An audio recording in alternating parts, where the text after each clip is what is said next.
Jésus est réel. Lisons un passage dans Matthieu chapitre 14, versets 26 à 29. Quand les disciples le virent marcher sur la mer, ils furent troublés et dirent « C'est un fantôme !» Et dans leur frayeur, ils poussèrent des cris. Jésus leur dit aussitôt « Rassurez-vous, c'est moi, n'ayez pas peur !» Pierre lui répondit « Seigneur, si c'est toi, ordonne que j'aille vers toi sur les eaux. » Et il lui dit « Viens !» Pierre sortit de la barque et marcha sur les eaux pour aller vers Jésus. Amen.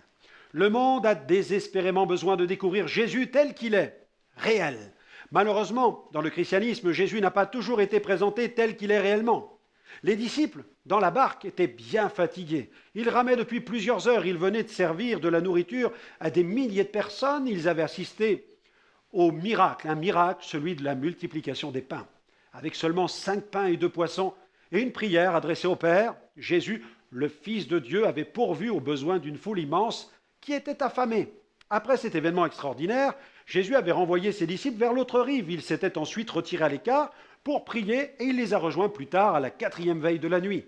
Pour les disciples, il était temps de rentrer, les miracles étaient terminés, ils allaient se reposer. Quoi de plus normal? Et c'est bien là que se situe le problème. Mettons-nous à leur place, il y a un temps pour toute chose, un temps pour le surnaturel et un temps pour le naturel.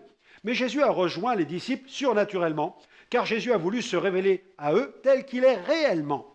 Nombreux sont ceux qui pensent aujourd'hui que les miracles appartiennent au passé, mais la Bible ne dit-elle pas au sujet de Jésus qu'il est le même hier, aujourd'hui, éternellement? Malheureusement, il arrive parfois que le christianisme moderne ressemble de très près un peu à ce cri de terreur poussé par les disciples dans la barque. C'est un fantôme.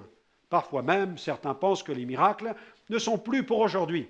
Mais les actes des apôtres sont la preuve que Jésus a continué d'accomplir des miracles après sa résurrection et son ascension. Il a répandu le Saint-Esprit pour que la vie miraculeuse continue de se déverser sur son Église.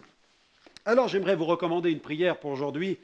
Seigneur, tu n'es pas un mythe ni un fantôme, tu es bien réel.